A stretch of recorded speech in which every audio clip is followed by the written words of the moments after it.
Bienvenue sur cette vidéo hors du commun, voire hors norme. Nous allons explorer un monde intérieur qui est à la fois très riche et aussi très complexe, qui peut nous amener à nous poser cette question. Comment est-ce possible d'avoir une multitude de potentiels, même au niveau professionnel, alors que je ressens souvent un sentiment de décalage?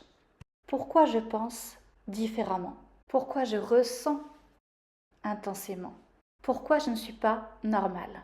Pour obtenir des éléments de réponse, des pistes de réflexion, nous avons besoin d'une véritable guide. Elle accompagne les personnalités atypiques, les zèbres, qui se sentent actuellement perdus au milieu de la savane, pour leur permettre de se retrouver et de trouver leur place dans cet environnement parfois effrayant, bouleversant, challengeant, mais aussi, bien souvent, enrichissant, stimulant, bienveillant, inspirant.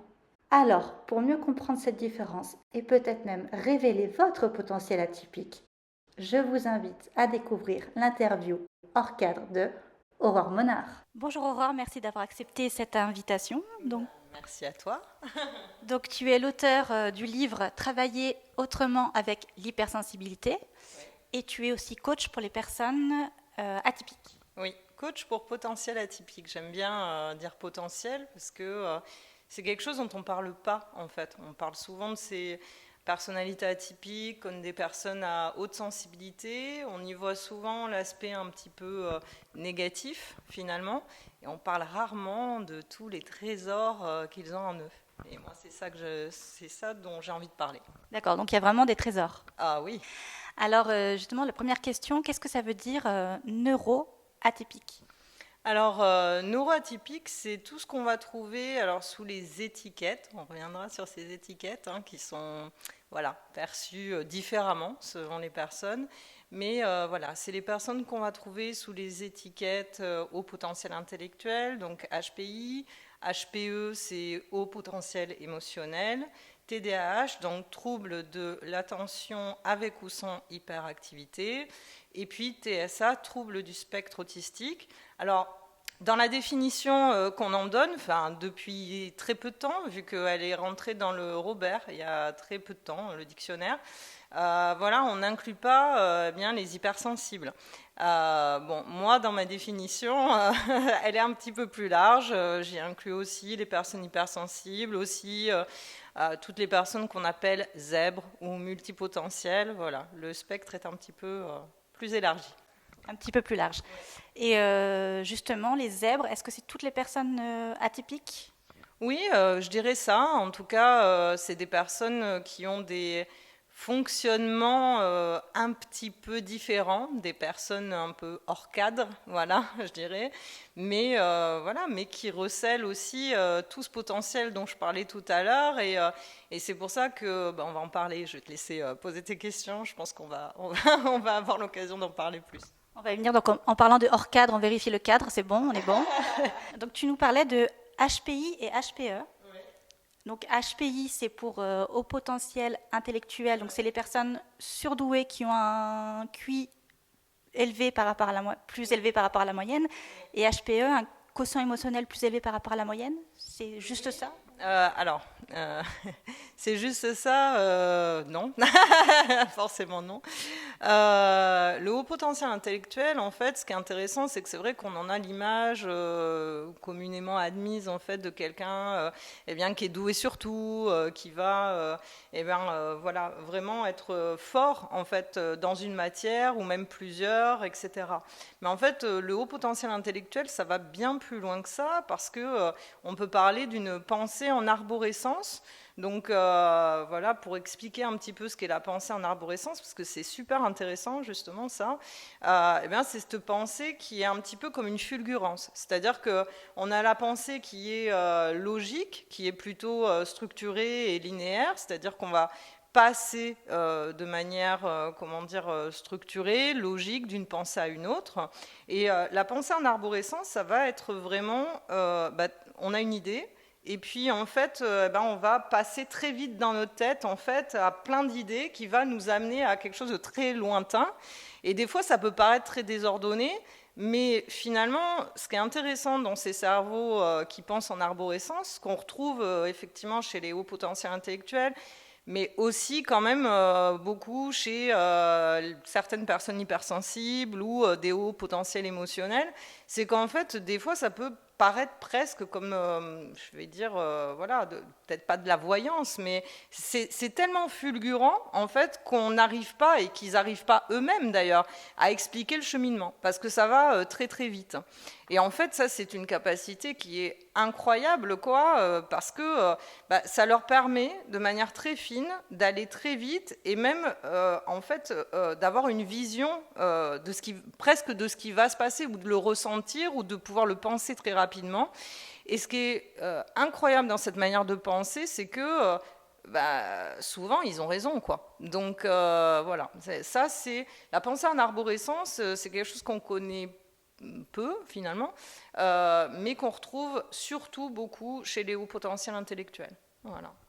D'accord. En fait, depuis toute petite, je fonctionne différemment. Et bon, j'ai entendu des remarques, voilà. J'ai entendu des remarques, donc pas mes parents. Hein. Mes parents, ils ont fait ce qu'ils ont pu pour m'offrir une enfance heureuse. Mais c'est vrai qu'il y a eu quelques personnes qui m'ont dit des choses, par exemple, petite fille, toi, tais-toi, t'as rien d'intéressant à dire. Et puis après, donc je n'osais plus prendre la parole. Et après, j'ai commencé à oser de plus en plus m'exprimer. Sauf que quand j'étais dans des groupes, j'osais parler, et puis en fait, je me suis rendu compte que tout le monde me regardait comme ça. Il y avait un blanc, et ensuite tout le monde parlait de nouveau entre eux et entre elles. Donc je me suis dit, j'ai dû dire une bêtise, etc. Et un peu plus tard, j'ai rencontré deux messieurs qui m'ont dit, en fait, vous avez... je ne me croyais pas du tout intelligente. Hein. Et en fait, j'avais une basse estime de moi. Ils m'ont dit, en fait, vous avez une manière de vous exprimer qui fait qu'en fait, vous avez un vocabulaire... Dans votre manière de vous exprimer, vous avez dans votre manière de vous exprimer, vous avez un vocabulaire qui est très élevé. Donc, j'ai pas la prétention de dire que je suis plus intelligente que les autres. Pour moi, il n'y a pas de hiérarchie. Personne n'est inférieur aux autres, personne n'est supérieur aux autres. En fait, ma question, c'est est-ce qu'on doit adapter sa façon de communiquer? Est-ce qu'on doit se suradapter? Ou est-ce qu'on nous accepte comme on est, en fait? Il y a plusieurs questions, du coup. Ok. Ouais, déjà, j'aimerais revenir sur ce que tu dis, sur le fait d'avoir un vocabulaire riche, en fait, plus riche que d'autres. Alors ça, oui, il y a beaucoup de personnes au potentiel intellectuel ou même neuroatypiques, en fait, qui en font mention. Et aussi, au-delà du vocabulaire, c'est une manière de penser le monde qui est différente, et qui crée des fois, effectivement, ce que tu dis, hein, dans des groupes, un espèce de décalage. Voilà, on n'a pas les mêmes sujets de conversation, on n'a pas forcément la même manière de s'exprimer ou de ressentir les choses, ou même d'agir, je ne sais pas comment expliquer. Et des fois, ça peut en tout cas créer des malentendus. Et ça, c'est ce qu'on retrouve chez beaucoup, finalement, de neuroatypiques. Mais à côté de ça, en fait, il y a quelque chose aussi qu'on retrouve chez ces personnes-là, c'est cette capacité d'être beaucoup dans... Alors, je sais que ça paraît peut-être des fois un peu cucul à praline, ce que je veux dire, mais pourtant, c'est vrai, on est beaucoup des personnes qui sont dans l'émotion, qui s'intéressent à des choses profondes. On le voit, en fait, c'est vraiment une caractéristique, ça, des neuroatypiques. En fait, on entend beaucoup de ces personnes qui parlent d'un monde intérieur, en fait, qu'ils ont, qui est riche. Voilà, c'est souvent des grands passionnés, etc. Et quand ils exposent ça, en fait, des fois, on les regarde avec des yeux comme ça, parce que les personnes n'ont pas forcément envie d'aller toucher des sujets, en fait, profonds, etc. Et voilà, mais en même temps, et je vais partiellement répondre un peu à ta question, du coup, à la fin, où tu disais est-ce qu'on doit se suradapter ou pas. Moi, je ne le crois pas, parce que finalement, je pense vraiment qu'avoir cette capacité d'empathie et cette possibilité de se connecter profondément à l'autre, alors oui, bien sûr, on peut comprendre que ça puisse faire peur. Moi, je peux le comprendre, parce qu'il y a quelque chose où on va tout de suite, en fait, dans la profondeur, dans le vulnérable. Et il y a des gens, ouais, c'est déstabilisant, quoi. On n'a pas forcément envie d'aller partager tout de suite avec quelqu'un des choses, voilà, un petit peu sensibles, voilà, sur notre vie. Et en même temps, je crois que c'est vraiment ce qui font aussi leur force, parce qu'ils arrivent en fait à percevoir de manière quasiment sensitive, j'ai presque envie de dire, des choses que les autres ne perçoivent pas. C'est-à-dire, on le voit dans le cas par exemple de l'hypersensibilité. Les hypersensibles, ils rentrent dans une pièce, ils sont très sensibles à l'atmosphère. Il y a des personnes hypersensibles qui sont capables, par exemple, de tout de suite, quand quelqu'un rentre dans une pièce, savoir si la personne, elle va bien, elle va pas bien, voire même presque deviner intuitivement la raison, voilà, de ce mal-être ou pas. On le voit dans plein de choses. Bon, alors bien sûr, on a le côté aussi qui est peut-être plus difficile à vivre tous les jours. De se laisser submerger, parce qu'en fait on est tellement, c'est comme des antennes, ce que je dis d'ailleurs dans mon livre à un moment donné, je dis mais c'est comme des antennes avec un poste de radio, c'est-à-dire que les personnes hypersensibles, elles n'ont pas le choix, elles captent tout, donc forcément il y a des moments c'est compliqué, et il y a des moments elles sont obligées des fois de sortir, parce qu'elles sont submergées, parce qu'elles ressentent de trop. Et en même temps, je pense que bien réguler, en connaissant bien ce processus, on peut vraiment en faire une plus-value, quoi, parce que ça nous permet d'avoir une capacité d'accès à tellement d'informations comparée à une personne qui serait peut-être moins sensible, voilà, qui nous permet d'avoir une grille de lecture très vaste, voilà, donc. Et ça, pour moi, voilà, d'autres diront des choses différentes, mais pour moi, ça, c'est une vraie force. Par contre, c'est important de pouvoir comprendre le processus pour justement pas se laisser submerger et rester dans quelque chose qui est confortable pour nous, pour que justement cette autre part qui nous permet de penser les choses et d'avoir cet accès à ces détails ne soit pas comment dire, nuancé, coloré quelque part par tout ce qui nous submerge, quoi. Tout à fait, donc ça peut vraiment être un potentiel au niveau de l'empathie. Au niveau de l'empathie, le fait de comprendre les autres, ce qui ne veut pas dire que les autres ne comprennent pas les autres, hein, on est d'accord. Mais par contre, c'est vrai que oui, quand on n'a pas compris tout le processus, comme dit Aurore, de l'hypersensibilité, c'est vraiment un frein, parce que voilà, on absorbe les émotions des autres, on n'arrive pas à différencier ses émotions des autres émotions, donc c'est très compliqué. Donc on a tendance à se dire, quand on ne connaît pas trop, quand on a, voilà, je déteste l'hypersensibilité, et en fait, quand on apprend à la connaître, en fait, c'est vraiment une qualité. Et justement, par rapport à l'hypersensibilité, je voulais te poser une question, parce que je vois beaucoup en ce moment de commentaires de personnes qui disent l'hypersensibilité, c'est une maladie, donc non. Non, l'hypersensibilité, c'est pas une maladie, c'est un trait en général qui est plutôt de naissance, voilà. Et c'est une sensibilité accrue en fait aux différents stimuli. C'est ça, si on doit résumer voilà, de manière très très courte ce qu'est l'hypersensibilité, on va dire que c'est surtout ça. Mais non, c'est pas une maladie, parce que justement, comment dire, je pense que l'hypersensibilité, quand elle est bien canalisée, j'aime bien ce mot, parce que il y a des mots, gérer l'émotion, on ne gère pas l'émotion, on apprend, on l'apprivoise en fait, l'émotion. On l'apprivoise, et je pense que justement, l'hypersensibilité peut mener à un cheminement profond de connaissance de soi.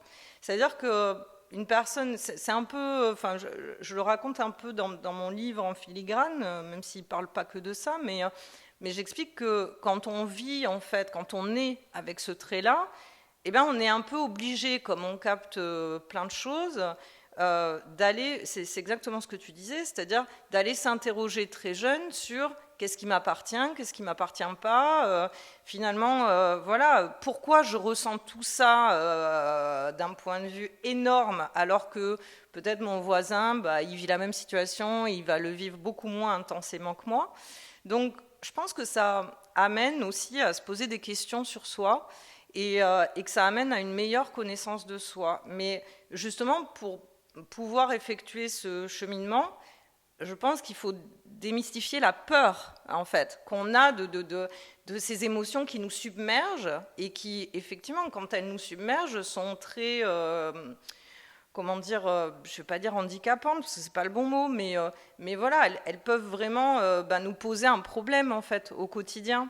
Mais je crois que c'est par le biais de cette connaissance de soi, de ces mécanismes-là, voilà, qui nous sont finalement propres, mais dont on retrouve quand même beaucoup de caractéristiques communes, voilà, chez les hypersensibles, qu'on arrive vraiment, en fait, à la mettre finalement à son service. Toutes ces émotions sont mises ensuite à notre service, et là, en fait, on peut vraiment s'en servir pour faire jaillir ce potentiel qu'on a en nous. Parce qu'il ne faut pas oublier que les personnes neuroatypiques, en règle générale, et c'est ce que j'ai envie aussi de faire passer, c'est que ce sont des personnes extrêmement créatives, parce qu'en fait, elles ont une manière de concevoir le monde qui est certes alors décalée en général, mais ce sont des êtres qui apportent de la nouveauté en fait dans le monde.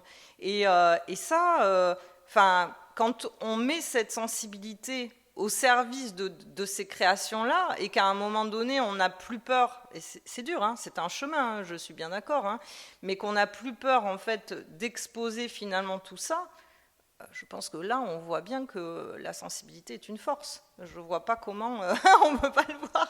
Tout à fait. Donc, on peut parler d'intelligence atypique, IA, non, ça ne va pas le faire. Donc, IC, intelligence créative. Oui, c'est ça, oui, il y a vraiment une intelligence créative, sauf que il faut, enfin c'est pas il faut, il n'y a pas il y a pas d'obligation, mais je pense qu'on gagne en tant que profil atypique à débloquer ça en fait, à débloquer ce potentiel-là, parce que sinon c'est un peu l'image, voilà, c'est un peu l'image d'être dans un costume trop petit pour soi, c'est-à-dire que bien sûr que, alors moi je suis pas non plus en train de dire qu'il faut faire n'importe quoi, hein, c'est pas mon propos, mais je pense qu'il ne faut pas non plus se priver d'amener de l'innovation, en fait, dans le monde avec ce qu'on est, et qu'il ne faut pas se restreindre, et il ne faut pas avoir peur du regard des autres, parce que finalement, je crois qu'on se fait beaucoup de scénarios, parce qu'en plus, voilà, cette hyper capacité à s'analyser, parce que justement, on se demande très tôt, c'est quoi ces émotions et tout ça, ça peut conduire à l'inverse. Hein. Ça peut conduire à se dire, j'ai un problème, ce que tu disais tout à l'heure, je vais peut-être pas parler parce que là, voilà, je vois bien qu'on me regarde bizarrement, etc. Mais je crois que si on s'autorise à être soi aussi, le regard des autres est finalement beaucoup plus bienveillant finalement qu'on ne peut le penser à la base. Et je pense qu'il faut oser ça, il faut oser quoi, tout simplement. L'hypersensibilité, donc c'est juste ressentir des émotions, il n'y a qu'une définition de l'hypersensibilité? Non, il n'y a pas que ressentir des émotions, enfin il y a aussi... Alors, l'émotion, quand même, elle est très présente. Il n'y a pas que ça, mais l'émotion, elle est quand même très présente. Parce que, justement, elle est le fil conducteur de ce trait quand même spécifique et qui conduit au reste. Mais après, c'est comment, si tu veux, elle permet, quand on la met à son service, plein de choses, en fait, au quotidien, mais même dans le cadre du travail. C'est ce que je dis, d'ailleurs, dans mon livre, tu vois. Tu vois, par exemple... Forcément, quand tu as cette capacité à te relier profondément aux besoins de l'autre de manière, on va dire, très sensitive et très naturelle, c'est très bizarre parce que ça paraît, par exemple, dans certains esprits très clivés, tu vois, mais tu peux être un super commercial et en fait, justement, être un super commercial parce que, à un moment, au lieu d'y aller avec ton produit, de vouloir vendre à tout prix, etc., non, tu vas t'intéresser vraiment aux besoins de la personne qui est devant toi. La part humaine, qu'est-ce que la part humaine, voilà, qu'est-ce qu'elle a besoin, cette part humaine-là, tu vois?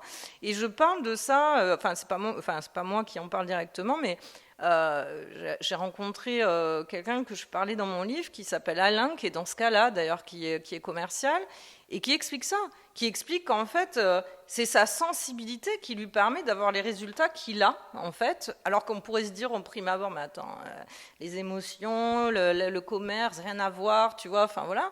Eh bien si, en fait. Parce que là, je veux dire, on en vient à un point où, en fait, la part humaine, c'est-à-dire la part sensible, elle transforme même l'image un petit peu, les dents de requin qui traînent sur le parquet, tu vois, en quelque chose de... Ben non, en fait, le commerce, quand il est vraiment mis au service de la personne qui est en face de moi, et ben là, je fais quelque chose qui est voilà, qui va dans le bon sens, tu vois, qui a du sens en fait. Voilà, donc, mais pour répondre à ta question de tout départ, l'hypersensibilité, c'est pas que le rapport des émotions, mais c'est plutôt, oui, voilà, tout ce qui va découler de ce rapport particulier aux émotions. C'est-à-dire que, tu vois, une personne hypersensible, elle peut être, par exemple, un très bon médiateur.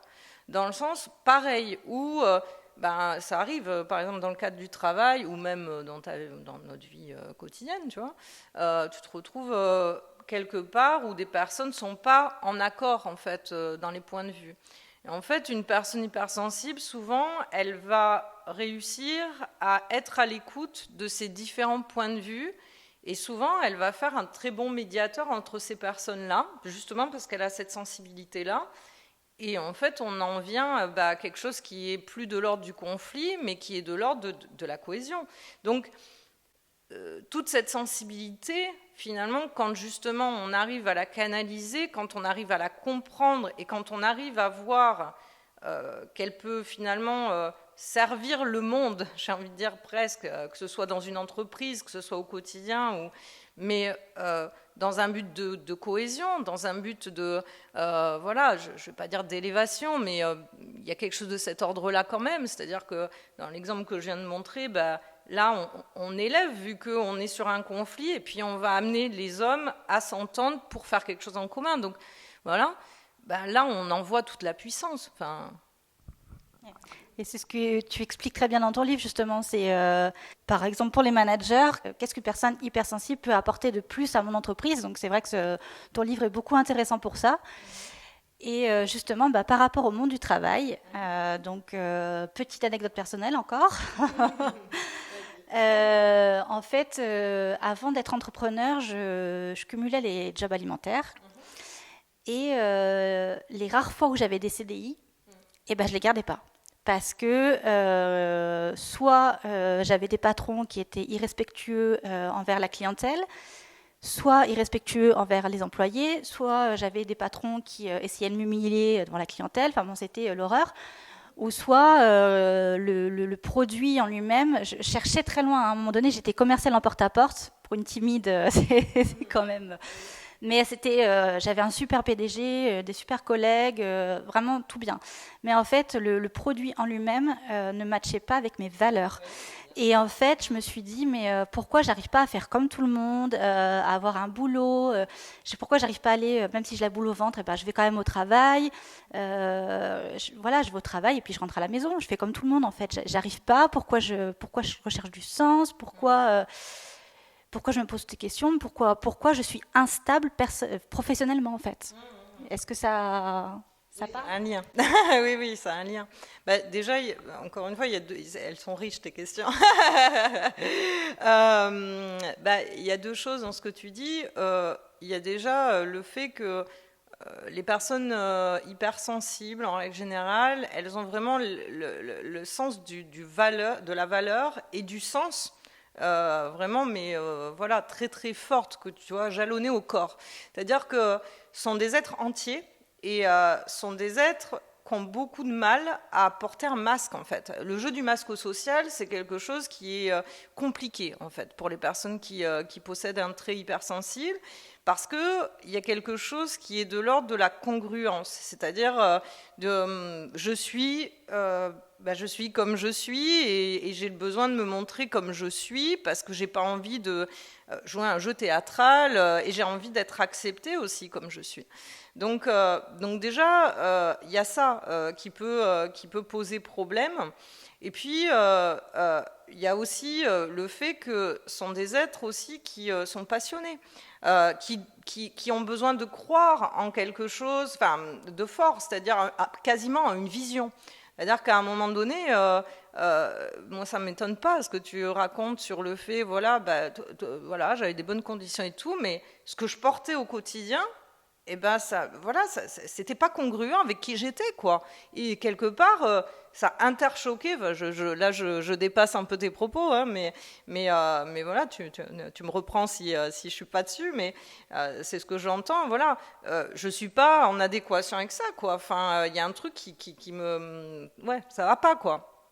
Et on retrouve ça chez beaucoup de personnes hypersensibles, mais ce qu'il faut voir, si on retourne le problème, alors bien sûr que ça pose un certain nombre de soucis hein, dans le trajet, on va dire, lambda, au niveau professionnel. Mais d'un autre côté, ce qui est très intéressant, c'est qu'ils ont des visions qui sont très fortes. Ils ont quelque part... alors on les fait passer des fois pour des idéalistes, un peu trop dans les nuages et tout. Et des fois c'est vrai, parce que c'est vrai que on voit chez les neuroatypiques qu'il y a beaucoup d'idées, souvent, et moi c'est là souvent que j'interviens, il y a beaucoup d'idées, des idées qui sont d'ailleurs incroyables. Moi j'adore ces personnalités qui créent, voilà, qui sont créatives, qui amènent du neuf, qui amènent voilà, vraiment de la nouveauté, mais quand on en vient à se dire ok, j'ai des idées, mais il va falloir que je les conceptualise maintenant. Il va falloir que je les rende concrètes dans la matière. Bon, ben là, mais c'est propre au mécanisme des personnes neuroatypiques. Ça, après, entre guillemets, il y a des solutions, tu vois.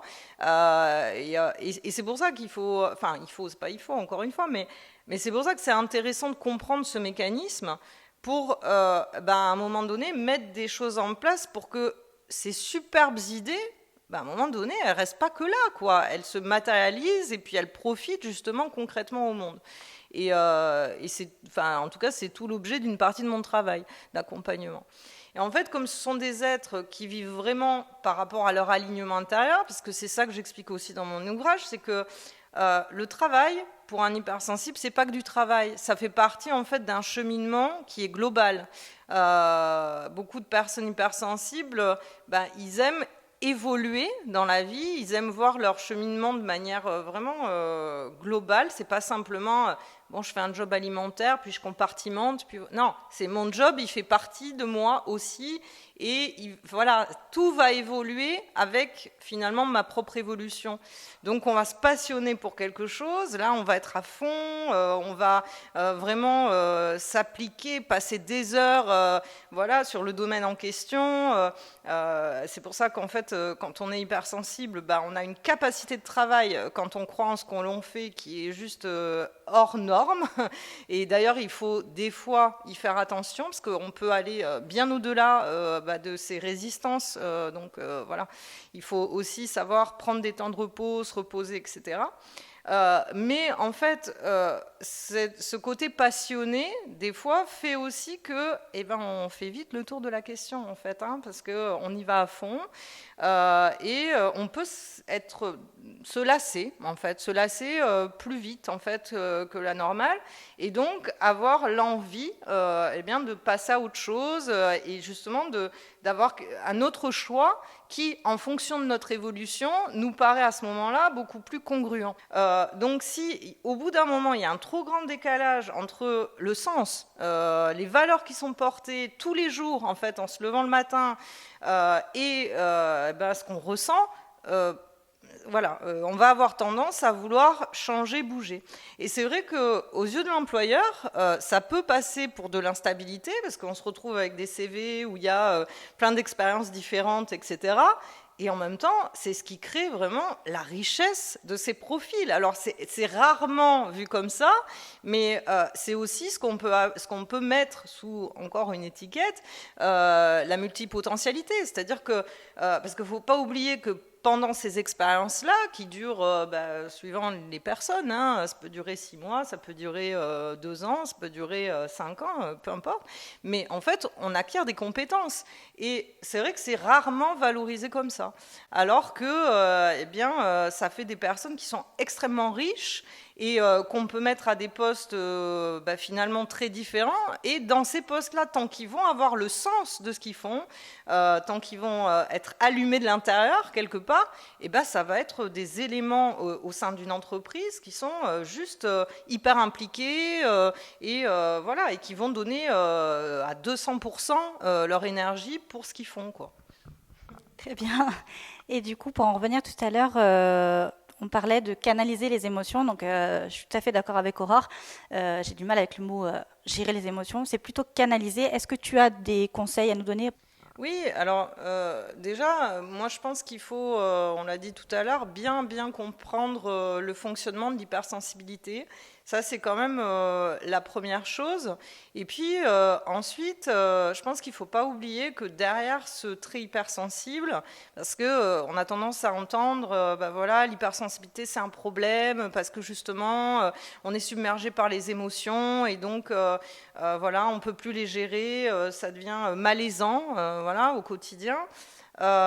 Et il y a un nombre incalculable aujourd'hui de techniques en fait pour réguler, canaliser ces émotions. Mais je crois que ce qu'il faut bien comprendre, c'est que derrière ce trait hypersensible, on n'est pas... En même temps, on est hypersensible, mais on n'est pas tous pareils. On est des êtres qui avons des personnalités différentes, qui avons notre couleur en fait différente. Et notre chemin de vie aussi, qui diffère. On se retrouve face à des histoires de vie, des fois difficiles, des fois moins. Enfin, tout dépend des gens. En fait, on peut pas, dire une technique. Alors ça, c'est impossible pour moi. Je peux pas dire une technique va correspondre à 10, 20, 30 personnes. Elle peut être intéressante à connaître, mais peut-être que par rapport à son histoire de vie, par rapport aussi à sa grille de lecture propre, cette technique ne va pas forcément être adaptée pour elle. Et c'est pour ça que moi, je tiens en fait à faire des accompagnements sur mesure pour les personnes que je rencontre, qui viennent me voir en accompagnement, parce que moi, je vais, avec la personne d'ailleurs, c'est un échange, on va aller trouver des techniques qui vont vraiment être aidantes par rapport justement à cette profusion d'émotions ou à des moments un petit peu délicats qu'elle va passer pour justement réussir à apaiser, canaliser ses émotions et arriver à quelque chose de serein dans son quotidien. Alors après, des techniques, je peux t'en citer plein. Il y a la cohérence cardiaque, il y a la méditation, il y a la visualisation, il y en a plein, mais faut bien avoir en tête que toutes les techniques sont intéressantes, mais pour moi, elles ne sont pas adaptées à toutes les personnes. Et ça, c'est important parce que une fois qu'on a trouvé justement ces aides personnalisées pour soi, ce qu'il faut bien comprendre, c'est qu'on redevient autonome. Parce que moi, c'est le but aussi de mes accompagnements, qui pour moi est quand même, devrait être le but de tout thérapeute, c'est que la personne, elle ressorte des accompagnements en étant autonome. C'est-à-dire que elle vient me voir avec quelque chose sur lequel elle bute, on va trouver, en fait, en fonction de son cheminement propre, des solutions vraiment qui lui sont adaptées. Et derrière, elle va pouvoir s'en servir toute seule. Heureusement, d'ailleurs. Tu vois, voilà. Oui, c'est vraiment comme chacun ses expériences, ses croyances, chacun est unique. Donc c'est bien de proposer des accompagnements. On en a parlé en privé par rapport à certaines choses, mais voilà. Et donc, en fait, à un moment donné, tu as dit autonome, et moi, ça m'a fait rebondir sur quelque chose. On fait beaucoup en ce moment le parallèle entre la perversion narcissique et l'hypersensibilité. Qu'est-ce que tu as à dire là-dessus ? Oui, c'est vrai. Alors déjà, c'est vrai qu'on en entend beaucoup parler. C'est une thématique qui est très très présente et pour cause, parce que j'en parle aussi un petit peu en filigrane dans mon livre. Eh bien, les personnes hypersensibles sont quand même, on va dire, des proies ou des cibles faciles pour les personnalités narcissiques. Et ça s'explique très bien finalement. Parce que eh bien, quelqu'un qui est pervers narcissique, bon, qui ne va pas le dire, hein, bien sûr, mais, mais voilà, ce qu'il voit chez une personne hypersensible ou neuroatypique de manière plus large, mais c'est son potentiel. En fait, c'est ce potentiel que la personne hypersensible, elle, ne voit pas, en fait. Et ça, c'est important de le dire, parce que quand on comprend ça et qu'on comprend qu'une personne qui est au final mal intentionnée vis-à-vis de vous, en fait, arrive, elle voit très bien ce potentiel-là, mais elle le voit tellement qu'elle va essayer, en fait, de vous amadouer, etc., etc. Mais dans quel but ? Dans le but, en fait, de vous vider de votre potentiel et de s'en servir pour elle-même. Donc, c'est ce qu'on appelle communément les vampires énergétiques, en fait, finalement. Mais ce qu'il faut retenir, c'est que ce potentiel, du coup, ces personnes-là, les hypersensibles, les neuroatypiques, ils l'ont. Et en fait, si des pervers narcissiques le voient, pourquoi ne pas s'en servir soi-même, mais justement à bon escient, au lieu de finalement se le faire piquer et en faire quelque chose qui n'est pas du tout ce on aimerait faire. Et en fait, ce qui est très important à voir là, c'est que très souvent, pourquoi ça se passe comme ça ? Parce que la personnalité neuroatypique, elle n'a pas confiance en elle. Voilà. Souvent, elle n'a pas confiance en elle. Elle voit cette personnalité narcissique qui arrive, en fait, qui sait bien parler, qui sait bien se mettre en avant, qui sait bien prendre la lumière, en fait. Et une personnalité neuroatypique, alors pas toutes, hein, mais pour beaucoup, eh bien, il y a la timidité. Il y a justement ce que tu disais tout à l'heure, c'est-à-dire j'ose pas dire les choses parce que la manière dont je le dis ou dont je fonctionne est vue bizarrement, etc. Donc, en fait, au fil des années, une personnalité, une personne neuroatypique, elle aura en fait eu plein de jugements sur elle, et petit à petit, cette confiance, forcément, elle s'amenuise en fait, jusqu'au moment où on se dit finalement, j'ai plus qu'à me mettre bien dans les cases et faire le moins de bruit possible, et puis point à la ligne. Alors que non, en fait, c'est tout l'inverse, c'est-à-dire qu'à un moment donné, il s'agit de vraiment reprendre confiance en son propre potentiel, donc ça passe par cette compréhension de ces émotions qu'on vit et qui, encore une fois, je le redis ici, pour que ce soit compris, est une vraie force, parce qu'elle permet justement, quand ces émotions sont bien canalisées, eh bien, de diffuser tout ce potentiel-là, et c'est très important. Et donc, c'est vraiment crucial de travailler sur sa confiance en soi, sur l'image qu'on a de soi, pour finalement reprendre sa souveraineté, parce que c'est ça qu'une rencontre entre un hypersensible et quelqu'un qui est pervers narcissique induit, c'est qu'en fait on vient piquer la souveraineté de la personne, quoi. Donc en fait il faut revenir en fait à cet état de confiance et de souveraineté et oser vraiment diffuser ce potentiel unique, parce que encore une fois, il y a des personnalités chez les neuroatypiques qui sont juste flamboyantes et qui ne demandent qu'à exploser, qu'à se montrer. Mais voilà, ça demande un certain travail, une certaine prise de conscience, des réparations aussi des fois. Et c'est ce que j'essaie à mon niveau de faire, parce que je trouve ça tellement dommage en fait de passer à côté de personnes qui ont ce type de talent, de potentiel, de vision différente. Voilà.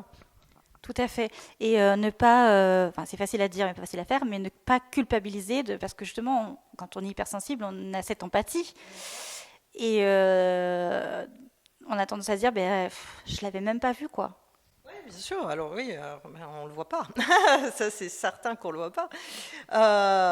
On le voit pas parce qu'en fait, il y a une espèce de jeu de caméléon qui est mis en place par la personnalité narcissique qu'on n'arrive pas à voir. Ce sont des personnalités qui arrivent très bien à se calibrer, en fait, à être dans un jeu en fait de mimétisme avec leur proie, on va dire ça comme ça, c'est pas très joli, mais voilà, qui en fait croire à la personne qu'elle est comme elle. Donc en fait, une personnalité hypersensible.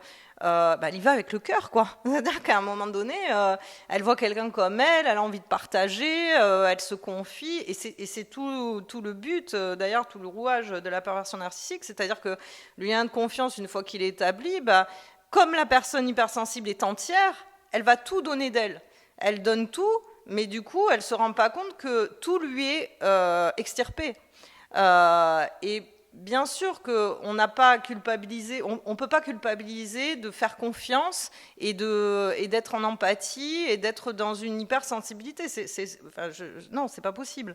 Par contre, ce qui est intéressant à voir et vraiment la prise de conscience, je pense, où on gagne à arriver, c'est vraiment de se dire, j'ai le droit d'avoir confiance en moi. Non, l'autre parce qu'il sait mieux parler ou je ne sais quoi, ou mieux prendre la lumière, non, c'est pas pour autant qu'il est forcément mieux que moi ou que etc. Et je pense que vraiment que c'est par un changement de regard sur soi, sur sa sensibilité quelque part, et donc sur soi, voilà, parce que quand on est hypersensible, on est quand même très relié à ses émotions, eh bien qu'on change la donne et qu'on inverse les choses et qu'on devient non manipulable finalement. Pendant très longtemps, l'hypersensibilité, c'était assez mal vu, entre guillemets, c'était beaucoup considéré comme une faiblesse.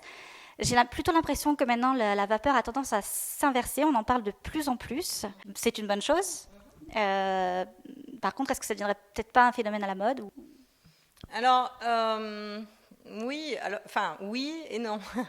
Disons que oui, c'est vrai qu'on en parle de plus en plus. Il y a énormément de livres, de magazines sur le sujet. Enfin, des magazines non, mais des articles plutôt de magazines qui sortent. Mais je ne crois pas que ce soit un phénomène de mode. Ce qui est embêtant, je pense, par contre, c'est quand on ne connaît pas très bien les caractéristiques de l'hypersensibilité et que, on en prend, on va dire, parce que bon, voilà, il y a de tout pour faire un monde, on va dire, on n'en prend que les bons côtés, on va dire, pour se redorer le blason et dire, oui, je suis hypersensible, donc j'en sais rien. J'ai entendu toutes sortes de choses, du genre je suis plus intelligente, je suis plus je suis plus ça. Oui, alors déjà, ce qu'il faut bien comprendre, c'est que l'hypersensibilité, c'est un tout. Et effectivement, on en parlait tout à l'heure, on en a parlé un petit peu, mais il y a aussi...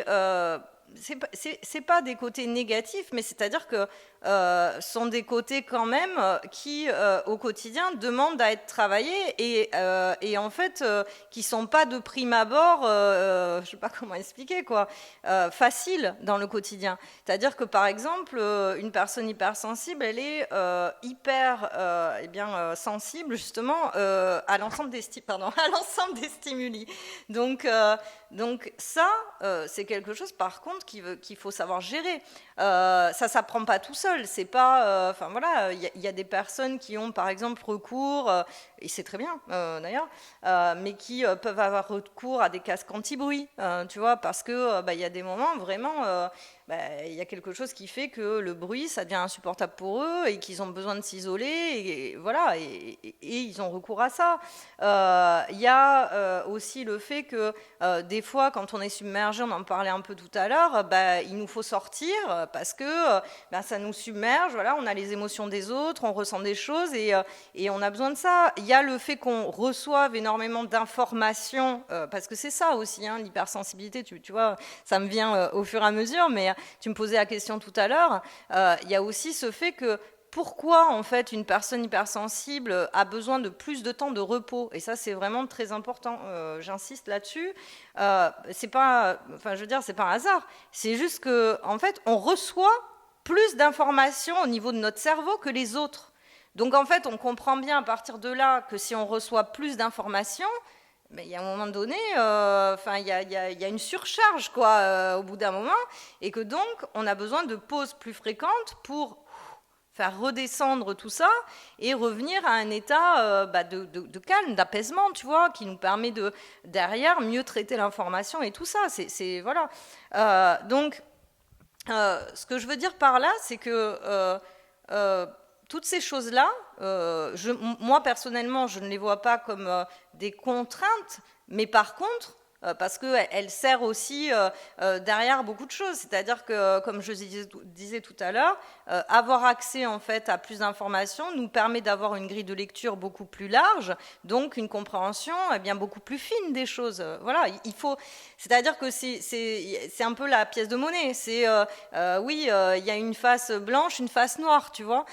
Mais ce qu'il faut comprendre, c'est que tout ça, il faut réussir. C'est un apprentissage pour le canaliser. Et donc, on peut pas se dire oui, alors je suis hypersensible pour tous les bons côtés. Alors, je suis hyper empathique. Voilà, oh là là, je suis hyper gentille avec tout le monde, etc. Parce qu'on a aussi cette fausse image que toutes les personnes hypersensibles, elles doivent être douces et gentilles. Mais non, une personne hypersensible, elle peut aussi avoir du caractère et savoir mettre ses limites quand elle en a besoin. Et d'ailleurs, c'est tout indiqué, parce que souvent, on a du mal à le faire, tu vois, parce qu'on est dans cette empathie. Mais on ne peut pas se dire hypersensible sans en prendre toutes les facettes et tous les côtés. Et donc, ça peut, je pense, des fois, pour certaines personnes, devenir un phénomène de mode quand on ne connaît pas l'intégralité des caractéristiques de ce qu'est l'hypersensibilité. Et oui, à ce niveau-là, oui, c'est dommage, parce que, comme tout, voilà, il y a des bons côtés, il y a des mauvais côtés, mais c'est un package. On ne peut pas dire, oui, alors je suis vite fait hypersensible sur le côté empathique, puis, ah non, je reçois pas les stimuli de manière intense. Non, non, c'est tout, en fait, tout. Donc d'où l'importance de bien se comprendre. Comme bon nombre d'entre nous, en fait, moi quand j'étais petite, on parlait de recevoir beaucoup d'informations. Eh bien, petite, j'avais pas Internet. Donc heureusement, on avait le Minitel. C'est une autre époque. Et donc du coup, on n'avait pas les réseaux sociaux, on n'avait pas YouTube. Donc tout ce qui était, toutes ces infos, en fait, sur la psychologie, HPI, HPE, TDAH, les 10, dyslexiques, dysorthographiques, tout ça. Voilà, on n'avait pas accès aux infos, donc en fait, c'est qu'à l'âge de 33 ans que j'ai commencé à rencontrer d'autres personnes hypersensibles, que un de mes cousins m'a montré une vidéo sur le terme HPE, je ne connaissais pas du tout HPE, et entre autres, j'ai découvert l'intelligence émotionnelle grâce à David Lefrançois. Donc avec toutes ces infos, ça m'a parlé, ça a fait sens, j'ai dit, waouh, j'ai compris, c'était vraiment un soulagement. Par contre, j'ai fait, pour ma part, je pense une erreur, parce qu'en fait, j'ai tellement longtemps cru que j'étais en dessous des autres et pas intelligente, que quand j'ai entendu parler de intelligence émotionnelle, j'ai failli faire aux autres ce que certains m'ont fait, qui m'avaient profondément blessée par le passé, c'est-à-dire que je commençais à dire des phrases en disant « les gens normaux ». Et je m'identifiais qu'à l'intelligence émotionnelle. J'arrivais pas à dire hypersensibilité, je dis hyperconnexion aux émotions, mais voilà, je m'identifiais que par rapport aux émotions, en fait. Voilà. Donc, je ne sais pas ce que je pourrais dire par rapport à ça.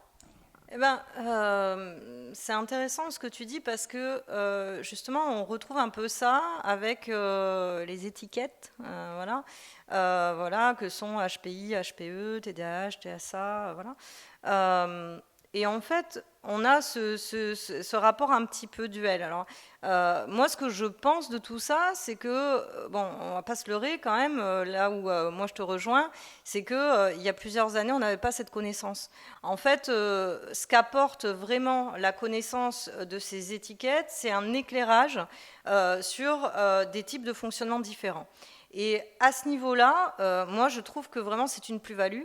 Parce que moi voilà, j'ai été on va dire diagnostiquée un peu sur un malentendu, parce que quand j'étais petite, je suis allée voir une psychologue, voilà, et en fait elle trouvait que j'étais plus mature, enfin c'est comme ça qu'elle me le disait.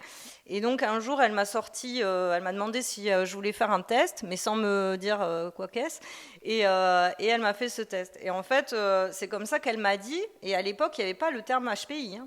Elle me dit, ah oui, bon, visiblement, effectivement, il y a une surdouance. Enfin, voilà. Je diagnostique une surdouance, et puis elle me dit, alors c'est bien parce que toutes les réponses sont bonnes. Par contre, il y a un petit souci, c'est que clairement, vous avez une dyslexie, hein, parce que tout était à l'envers. J'avais bien répondu, mais à l'envers. Donc voilà. Mais si tu veux, et par rapport à l'hypersensibilité, elle me disait pas hypersensibilité, elle m'a dit, vous absorbez tout comme une éponge. Alors à l'époque, c'était hypersensible ça, vous absorbez tout comme une éponge.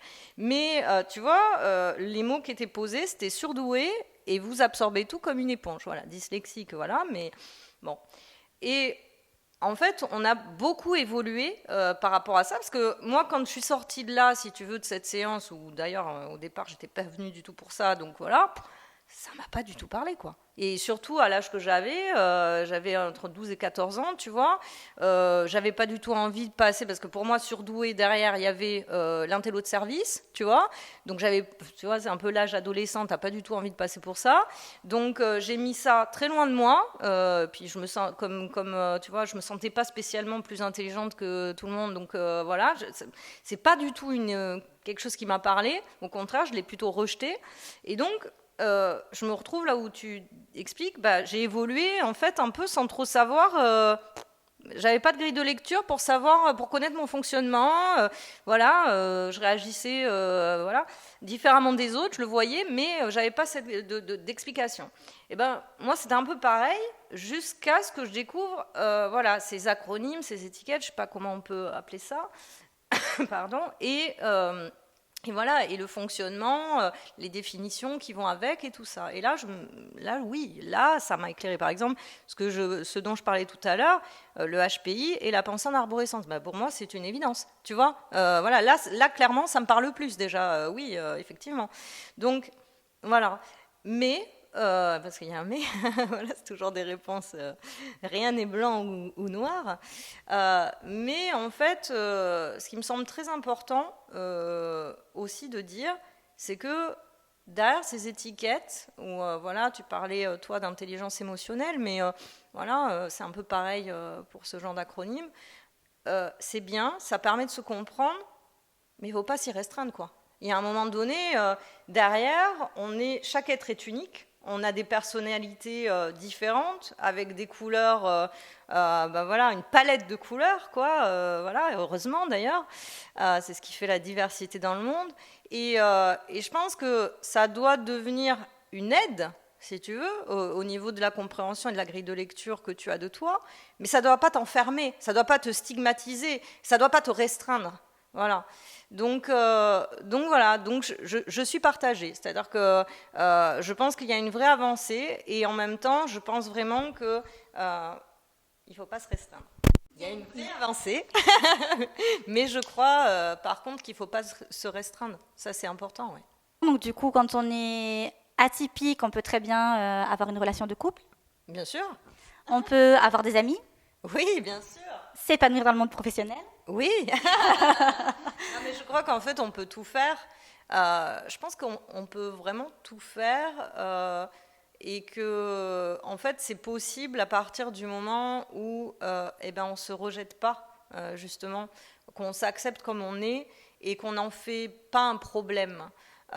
Et comme tu dis, il n'y a pas de clivage, c'est-à-dire que oui, il faut admettre qu'on a un fonctionnement différent, parce que de toute façon, c'est un fait. Je veux dire, et à un moment donné, c'est un fonctionnement cérébral différent. Enfin, je veux dire, maintenant, c'est la définition même dans le dictionnaire Robert, tu vois, donc voilà, on y est. Mais je crois aussi qu'on peut avoir des amis, heureusement d'ailleurs, qui ont des façons de penser différentes, voire même des vies très différentes, ce qu'on appelle des personnes neurotypiques. Enfin, il n'y a pas, tu vois, il n'y a pas une séparation où tu te dis, ah non, les deux mondes, ils ne peuvent pas se rencontrer. Ben, heureusement que non. Après, c'est vrai qu'au niveau, enfin, en tout cas, c'est vrai pour moi. Après, c'est vrai pour moi. Je ne peux pas forcément faire une généralité, mais c'est vrai que moi, c'est comme ça. La vie a fait que naturellement, mon cercle amical, il y a énormément de personnes neuroatypiques. Voilà. Et on se retrouve aussi dans cette sensibilité parce que, eh bien, ce qu'on disait tout à l'heure, c'est-à-dire que c'est des personnes, on a ce même fonctionnement qui fait que quand on est ensemble, c'est fluide, tu vois. Voilà. Mon conjoint, il est neuroatypique aussi, tu vois. Donc voilà. Mais je crois qu'il ne faut surtout pas en faire un problème et qu'au contraire, il faut voir toute cette richesse en fait que cela apporte et puis se servir vraiment de ce potentiel créatif et vraiment apprendre à le matérialiser. Parce que ça, je parle notamment pour les entrepreneurs neuroatypiques. Je vois beaucoup d'entrepreneurs neuroatypiques qui ont des idées juste formidables, voilà, qui ont des idées, des visions pour voilà, faire évoluer les choses, le monde. C'est dans divers milieux, hein, voilà. Et en même temps, quand vient le moment de matérialiser, l'organisation, tout ça, alors là ça fuse, hein, mais comment on fait concrètement, tu vois, pour matérialiser, pour s'organiser, etc. Et voilà, moi j'essaie en fait aussi d'apporter un accompagnement qui permet, avec ce fonctionnement de pensée différent, de matérialiser ces belles idées, parce que c'est quand même le but, quoi. Si on a des belles idées, autant en faire profiter le monde. Si on a si on a du potentiel, autant le faire rayonner. Eh ben écoute, merci Aurore. Hein. On pourrait continuer à parler le langage des zèbres. Hein. D'ailleurs, c'est ce qu'on fait des fois hors caméra. Mais par contre, cette vidéo risquerait de vous prendre au moins 48 heures pour la visionner. Ce que vous pouvez faire, c'est vous pouvez suivre Aurore sur les réseaux sociaux. Donc, je vous mettrai le lien de ses réseaux sociaux dans la description de cette vidéo. Et puis, Aurore a un cadeau, si je vous mettrai le lien d'un cadeau, pour, si vous vous reconnaissez dans ses propos, voilà, c'est un petit test. Tu parles du test que j'ai modélisé, voilà, pour savoir si on fait partie de la grande tribu des neuroatypiques ou non. Oui, je vous glisserai ça avec plaisir en dessous, le lien où vous pourrez le télécharger gratuitement. Et puis, vous verrez, voilà, je parle aussi de 4 caractéristiques que vous pourrez retrouver justement chez les profils neuroatypiques, voilà, pour un petit peu mieux connaître de quoi on cause, si ça vous intéresse. Eh ben, merci Aurore pour tous ces éclairages. Merci beaucoup à toi de m'avoir invité sur ta chaîne. Merci pour ton invitation. Et merci à vous d'avoir regardé cette vidéo. Et n'oubliez pas, prenez soin de votre potentiel et prenez soin de vous.